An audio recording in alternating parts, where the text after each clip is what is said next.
आप सभी का स्वागत है। आज मैं सुनाने जा रही हूँ बुद्धिमान शिष्य की कहानी। एक संत थे, उनके अनेक शिष्य थे। संत ने अपने पिता के श्राद्ध पर विराट यज्ञ का आयोजन किया।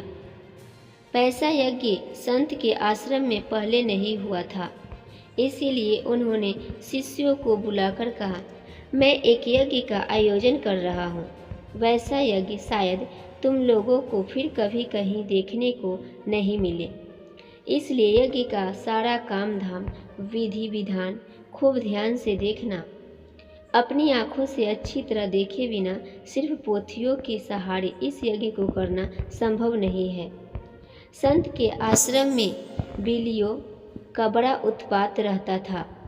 यज्ञ की तैयारियों के बीच बिल्लियों ने अपनी हरकतों से नाक में दम कर दिया। कभी वे जूठा कर देती थी, कभी कोई बर्तन उलट देती थी। उन्हें संभालना मुश्किल हो गया। तब संत महाराज ने क्रोधित होकर कहा, इन बिल्लियों को पकड़कर इस कोने में बांध दो।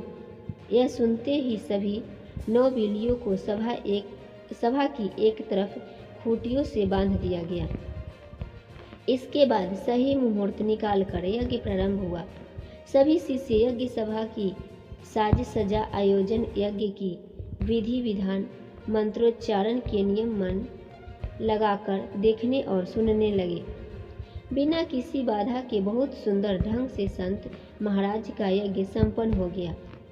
कुछ समय बाद उन शिष्यों में से एक के पिता का देहांत हो गया। उस शिष्य के मन में विचार आया कि वह भी अपने पिता के श्राद्ध में ठीक ऐसे ही यज्ञ का आयोजन करे। उसने अपने गुरु से निवेदन किया। वे बोले, ठीक है, तुम सारा आयोजन करो, मैं यज्ञ का पुरोहित बनने आ जाऊंगा।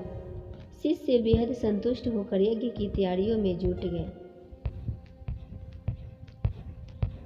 फिर यज्ञ का दिन भी आ गया। संत महाराज अपने शिष्यों के साथ श्राद्ध सभा में उपस्थित हो गए, लेकिन उस शिष्य को उस वक्त भी यज्ञ स्थल में बैठने की फुर्सत नहीं थी।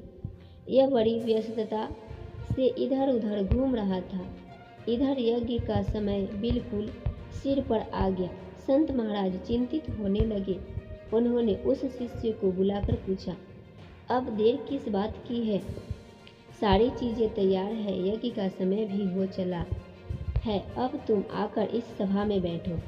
शिष्य ने कहा, एक आयोजन अभी रह गया है, उसी के कारण बड़ी मुश्किल में पड़ गया हूँ।